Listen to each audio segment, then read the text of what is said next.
కేరళ కొల్లాం జిల్లా కరువలూరు గ్రామంలో Shyam Abraham Sophia ఇద్దరు పక్కపక్కేళ్లలో ఉండేవారు. కొట్టాయంలో డిగ్రీ చదువుకున్నారు. ప్రతి ఆదివారం చర్చిలో దైవ ప్రార్థనల పాటలు పాడే గ్రూప్లో శ్యామ్ సోఫియా చాలా యాక్టివ్గా ఉండేవారు. ఆ పాటలు పాడే క్రమంలో ఇద్దరు ప్రేమలో పడ్డారు. శ్యామ్ సోఫియాలు ఇద్దరూ ప్రేమలో ఉండగానే డిగ్రీ పూర్తి చేశారు. అయితే వారి ప్రేమ బాగా ముదిరిపోయింది. ఒకరిని విడిచి ఒకరు ఉండలేకపోయారు. ఈ విషయం కాస్త సోఫియా తండ్రికి తెలిసి ఆగ్రహం వ్యక్తం చేశాడు. అతను ఆర్మీ రిటైర్డ్ ఆఫీసర్. తన కూతురును ప్రేమకు దూరంగా ఉండాలని కోరాడు. తాను శ్యామ్ను తప్ప వేరే వ్యక్తిని పెళ్లి చేసుకునని సోఫియా చెప్పేసింది. దీంతో తనకు స్నేహితుడైన శ్యామ్ తండ్రితో మాట్లాడి వారి పెళ్లికి ఒప్పుకున్నారు. ఇద్దరికి ఎంగేజ్మెంట్ జరిగింది. అయితే ఇక్కడే మరో ట్విస్ట్. సోఫియా ఎంతో ఇష్టపడి శ్యామ్తో ఎంగేజ్మెంట్ చేసుకున్నా కూడా అరుణ్ కమలాసన్ అనే కుర్రాడితో కూడా ప్రేమాయణం నడిపేది. తనకు శ్యామ్ అనే వ్యక్తితో ఎంగేజ్మెంట్ జరిగిందని చెప్పి మరీ అరుణ్తో ఎంజాయ్ చేయడం మొదలుపెట్టింది సోఫియా. ఇక ఈలోపు ఎంఎస్సీ ఎలక్ట్రానిక్స్ కూడా పూర్తి చేసింది సోఫియా. చదువులో చాలా చురుకు కావడంతో ఆమెకు క్యాంపస్ సెలక్షన్స్లోనే తిరువనంతపురంలోని ప్రముఖ ఎంఎన్సీ కంపెనీలో ఉద్యోగం వచ్చింది. ఇక మరోవైపు మరో ప్రియుడు అరుణ్ ఇన్స్ట్రుమెంటేషన్ ఇంజనీరింగ్ డిగ్రీ పూర్తి చేశాడు. బెంగళూరు వెళ్లిన తర్వాత కూడా అరుణ్ను మర్చిపోలేదు. ఒకవైపు ప్రేమించిన భర్తతో ముద్దు ముచ్చట్లు, మరోవైపు అరుణ్తో ప్రేమాయణాన్ని సీరియస్గా కొనసాగించింది సోఫియా. ఈలోపు అరుణ్ కుమార్కు పెళ్లైంది. అతను సోఫియాతో ప్రతిరోజు ఎంజాయ్ చేస్తూనే మరో అమ్మాయిని పెళ్లి చేసుకున్నాడు. ఇక ఇటు శామ్ కూడా యుఏఈలోని ఫారెన్ ఎక్స్చేంజ్ లో మంచి జాబ్ చేస్తూ సెటిల్ అయ్యాడు. ఆ తర్వాత కేరళ వచ్చి 2008లో శ్యామ్ సోఫియా పెళ్లి చేసుకున్నారు.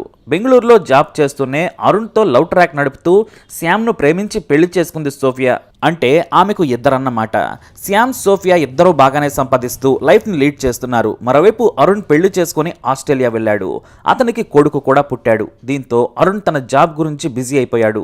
మెల్బోర్న్లో ఒక పేరున్న కంపెనీలో అరుణ్ ఉద్యోగం చేస్తూ సెటిల్ అయ్యాడు. కానీ ఫేస్బుక్ ద్వారా అరుణ్ సోఫియాలు మాత్రం తమ ప్రేమ కబుర్లను కొనసాగిస్తూ వచ్చారు. ఆన్లైన్ రొమాన్స్ చేస్తూ ఎంజాయ్ చేశారు. ప్రతి 6 నెలలకోసారి కేవలం సోఫియా కోసం కేరళ వచ్చేవాడు అరుణ్. ఇద్దరూ కలిసి తిరిగేవారు. ఆమె కూడా బెంగళూరులోని సాఫ్ట్వేర్ జాబ్కి సెలవు పెట్టి కేరళ వచ్చేది. మరోవైపు శ్యామ్ దుబాయ్లో ఉద్యోగం చేస్తూ వస్తూ పోతూ ఉండేవాడు. మొత్తానికి ముగ్గురు కేరళ నుంచి, ఒకరు బెంగళూరు, ఒకరు ఆస్ట్రేలియా, అలాగే భర్తేమో దుబాయ్లో ఉన్నాడు. ఈ ట్రయాంగిల్ లవ్ స్టోరీ చాలా ఏళ్లు సాగింది. కానీ ఏనాడు కూడా శ్యామ్ అనుమానించలేదు. అంత పకడ్బందీగా ఆమె ప్రేమ వ్యవహారం నడిపింది. పైగా అరుణ్ ఇండియాలో లేకపోవడంతో వాళ్ళు ఓపెన్ గా కలిసే ఛాన్స్ లేదు. శ్యామ్ దుబాయ్లో ఉన్న సమయం చూసి అరుణ్ను ఆస్ట్రేలియా నుంచి పిలిపించుకునేది. ఈలోపు సోఫియా ప్రెగ్నెంట్ అయింది. ఆమె డెలివరీ అయ్యే వరకు ఇండియాలోనే ఉన్నాడు శ్యామ్. పండంటి బాబుకు జన్మనిచ్చిన తర్వాత మరింత సంతోషించాడు. ఆ సమయంలోనే తన భార్యతో పాటు బిడ్డను కూడా తన దగ్గరే ఉంచుకోవాలనుకున్నాడు. తనకు మంచి జీతం వస్తుంది కాబట్టి సాఫ్ట్వేర్ జాబ్కి రిజైన్ చేసి సోఫియాను దుబాయ్ రమ్మన్నాడు. బాబుకు నేను దగ్గరగా ఉంటాను, మనం కలిసి హాయిగా ఉందామన్నాడు. నీకు కావాలంటే అక్కడ ఉద్యోగం చూస్తానన్నాడు కూడా. మన బంధువులు చాలామంది ఉన్నారు, నీకు దుబాయ్లో ఎలాంటి సమస్య రానివ్వనని భార్యకు చెప్పాడు. కానీ సోఫియా ఆలోచనలు వేరు. తనకు శ్యామ్ కాదు కావాల్సింది, అరుణ్. తన బిడ్డను కూడా మరిచిపోయి అరుణ్ మైకంలో పడిపోయింది. ఎలాగైనా సరే దుబాయ్ వెళ్లకుండా తప్పించుకోవాలని సోఫియా ప్లాన్ వేసింది.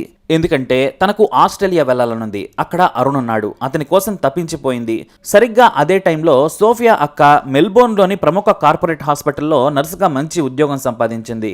ఆమె అక్కడ సెటిల్ అయింది. దీంతో తాను కూడా మెల్బోర్న్ వెళ్తే అరుణ్తో గడపొచ్చని ప్లాన్ను అమలు చేసింది. తన అక్క ద్వారా మెల్బోర్న్లో సాఫ్ట్వేర్ కంపెనీలో జాబ్కి ప్రయత్నించింది. 6 నెలల ప్రయత్నం తర్వాత మంచి కంపెనీలో సోఫియాకు ఉద్యోగం వచ్చింది. దీంతో తనకు ఆస్ట్రేలియాలో ఉద్యోగం వచ్చింది. ఆ ఉద్యోగం రావడానికి అరుణ్ కూడా చాలా హెల్ప్ చేశాడు. ఇక దీంతో తనకు ఆస్ట్రేలియాలో ఉద్యోగం వచ్చింది. మనందరం మెల్బోర్న్లో సెటిల్ అవుదాం, నువ్వు కూడా దుబాయ్లో ఉద్యోగం రిజైన్ చేసి రమ్మని చెప్పింది సోఫియా. తన వైఫ్కి మంచి జీతం వస్తూ ఉండడంతో సరేనన్నాడు భర్త. ఇక తన ఉద్యోగం కారణంగా కొడుకును కూడా చూసుకునేందుకు ఆమెకు సమయం ఉండేది కాదు. దీంతో తన అక్కకు ఆ బాధ్యతను అప్పచెప్పింది. ఇక మెల్బోర్న్లో సోఫియా దిగగానే అరుణ్ ఆమెను కలిశాడు. ఇద్దరూ కలిసి ఒక గది తీసుకొని ఎంజాయ్ చేయడం మొదలుపెట్టారు. ఆఫీస్ పని మీద తిరుగుతున్నానని అరుణ్ తన భార్యకు చెప్పి వచ్చి సోఫియా గది నుంచి ఆఫీస్కి వెళ్ళేవాడు. అతని భార్యకు ఆమె కొడుకు, అతని స్కూల్ తప్ప మరొకటి తెలియదు. దీంతో ఆమె అమాయకత్వాన్ని ఆసరాగా చేసుకొని సోఫియా, అరుణ్ రెచ్చిపోయారు. ఇక సోఫియా మెల్బోర్న్లో సెటిల్ అయిన తర్వాత శ్యామ్ ఒక 10 నెలల తర్వాత యుఏఈ జాబ్కి రిజైన్ చేసి ఆస్ట్రేలియా వచ్చేశాడు. మెల్బోర్న్లోని అవుట్స్కట్స్లో ఒక ఇల్లు అద్దెకు తీసుకొని ఇద్దరు ఉద్యోగం చేస్తున్నారు. దాదాపు 3 ఏళ్లు శ్యామ్కు తెలియకుండా ఈ బంధాన్ని కొనసాగించింది సోఫియా. అయితే వారిద్దరి మధ్య ప్రేమ పిచ్చి పీక్స్కు చేరుకుంది. వారిద్దరూ ఒక రహస్య డైరీని మెయింటైన్ చేయడం మొదలుపెట్టారు. వారిద్దరూ ఒక చోట కూర్చున్నప్పుడు తమ ప్రేమ గురించి అందులో రాసుకునేవారు. దానిని సోఫియా భర్త శ్యామ్కు కనిపించకుండా భద్రంగా దాచుకునేది. వారి రహస్య ప్రేమకు ఆ డైరీ ఒక చిరునామా లాంటిది. ఇద్దరికీ అది లవ్ బైబిల్ అని చెప్పవచ్చు. అయితే సోఫియా తన భర్త అడ్డుగా ఉన్నాడని భావించింది. దీంతో శ్యామ్ అడ్డు తొలగించుకుంటే మనకు మెల్బోర్న్లో అడ్డు ఉండదని అరుణ్ కూడా చెప్పాడు. మనిద్దరం కలిసి బ్రతుకుదాం, నేను నా భార్యను కేరళ పంపిస్తాను, నా కొడుకును కూడా అక్కడే చదివిస్తాను, నువ్వు కూడా నీ భర్తను పంపించేందుకు ప్రయత్నించమని అరుణ్ చెప్పాడు. అతను చెప్పినట్టుగానే తన భార్యను కొడుకును కేరళ పంపించాడు. ఇక మెల్బోర్న్లోనే సెటిల్ అవుదామనే ఆలోచనలో కూడా ఉన్నాడు శ్యామ్. తాను కష్టపడగా మంచి ఉద్యోగం దొరికింది, భార్యకు కూడా లక్షల్లో జీతం వస్తోంది, తన కొడుకుకు మంచి ఫ్యూచర్ ఇవ్వాలని శ్యామ్ కలలు కంటున్నాడు. కానీ ఆమె తన మనసులోని మాటను బయటపెట్టింది.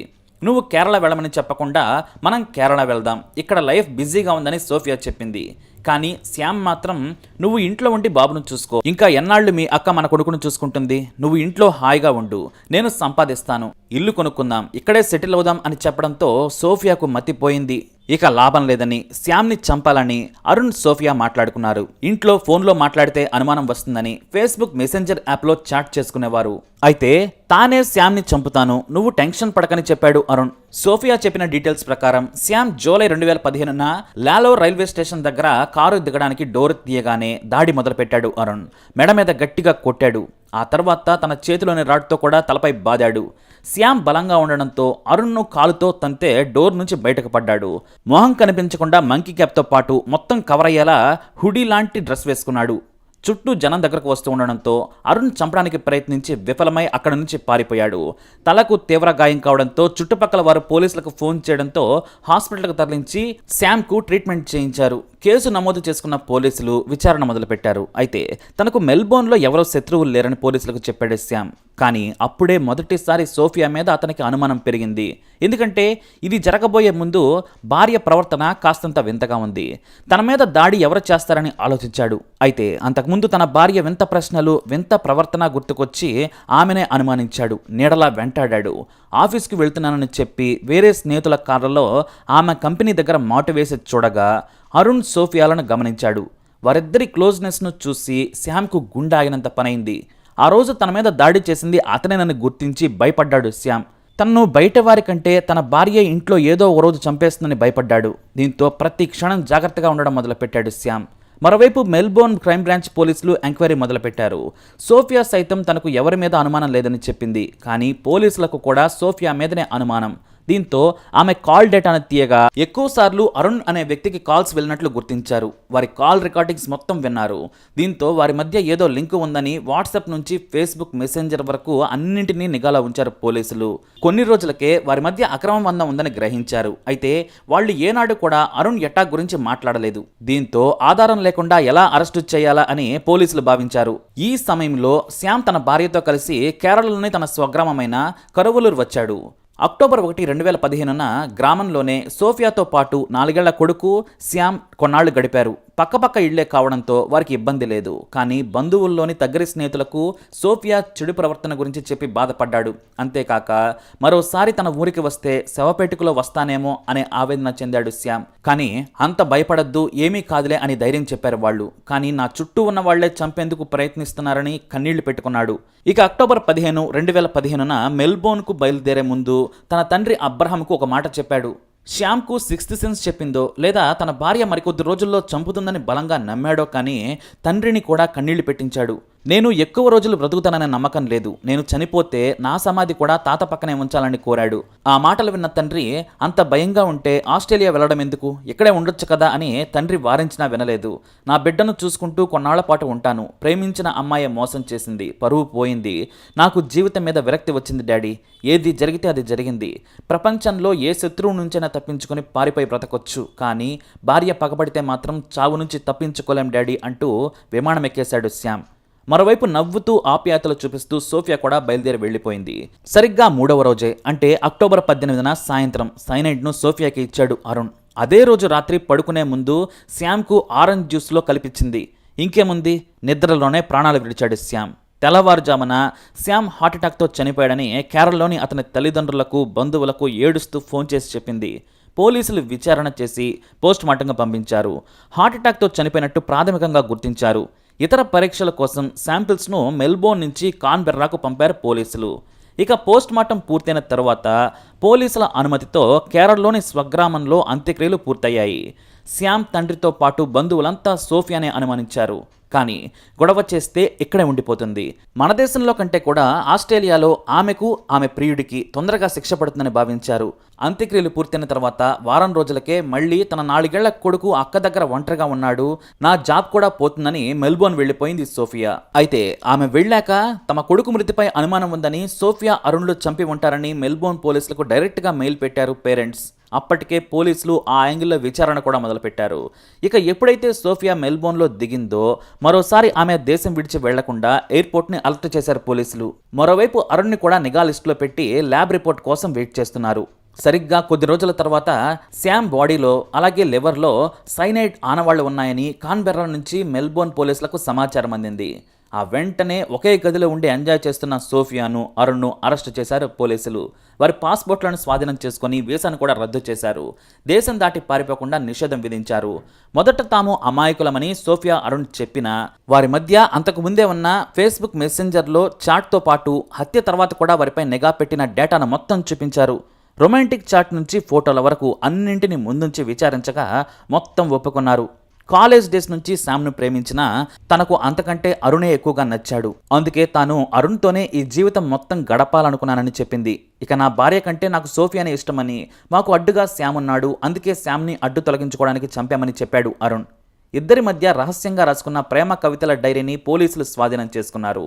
ఈ హత్య గురించి తెలిసి విక్టోరియా సుప్రీంకోర్టు జడ్జి షాక్ అయ్యారు. Can you hold me tight, I want to drip away in your love అని సోఫియా రాస్తే దాని కింద అరుణ్ ఇలా కవిత రాశాడు. Your the best match for me, but what to do, I'm sure that one day you will be mine అంటూ అరుణ్ రాసుకొచ్చాడు. వాటిని చదువుతూ మీరు చేసిన నేరం మీకు తెలుస్తుందా అంటూ చీ కొట్టారు జడ్జ్. నీకు మంచి భర్త కొడుకు ఉన్నాడు, నీకు కూడా మంచి భార్య కొడుకు ఉన్నారు, ఉన్నత చదువులు చదివారు, దేశం కాని దేశం వచ్చి ఇలా హత్య చేస్తారా అని ప్రశ్నిస్తే వారి నుంచి సమాధానం లేదు. ఈ కేసు గురించి ది ఏజ్ అనే పత్రిక ప్రముఖంగా రాసింది. ఇక మీది ప్రేమ కానే కాదు, నీకు నిజంగా అతని మీద ప్రేమ ఉంటే భర్తకు విడాకులు ఇచ్చి నీకు నచ్చినట్టు బ్రతకొచ్చు, అది చట్టసమ్మతమే కాదు, సమాజం కూడా హర్షిస్తుందని జడ్జి తన తీర్పును వెలువరించారు. అమాయకుడిని నమ్మించి ఘోరంగా చంపి అబద్ధాలాడినందుకు సోఫియాకు 22 ఏళ్ల కఠిన కారాగార శిక్ష విధిస్తున్నానని చెప్పారు జడ్జ్. అలాగే సైనైడ్ను కొని హత్య చేయించినందుకు, అంతకుముందు శ్యామ్పై హత్యాయత్నం చేసినందుకు గాను 27 ఏళ్ల కఠిన కారాగార శిక్ష విధించింది విక్టోరియా సుప్రీంకోర్టు. కేవలం 3 ఏళ్లలోనే వారికి శిక్ష పడడం విశేషం. కోర్టు తీర్పు తెలిసిన తర్వాత శ్యామ్ తల్లిదండ్రులు, బంధువులు ఆనందం వ్యక్తం చేశారు. ఇక తన కూతురు చేసిన పనికి ఆ ఇంటి పక్క నుంచే వెళ్ళిపోయాడు ఆమె తండ్రి. ఇలా ట్రయాంగిల్ లవ్ నుంచి అక్రమందం వరకు సోఫియా చేసిన ఘోరాలు దేశం కాని దేశంలో చెప్పకూడి తినే పరిస్థితి తీసుకొచ్చాయి. ఇక సోఫియా జైలు నుంచి బయటకు రావాలంటే 2037 వరకు వెయిట్ చేయాల్సిందే. పైకోర్టులకు వెళితే జీవితాంతం జైలులోనే గడపాల్సిన పరిస్థితి కూడా రావచ్చని పోలీసుల ముందే హెచ్చరించారు. మరి ఈ ట్రయాంగిల్ లవ్ స్టోరీపై మీ అభిప్రాయం తప్పకుండా కమెంట్ ద్వారా తెలియజేయండి. అలాగే ఇలాంటి ఇన్ఫర్మేషన్స్ కోసం వీడియోని లైక్ చేయండి, షేర్ చేయండి, మా ఛానల్ సబ్స్క్రైబ్ చేసుకోండి.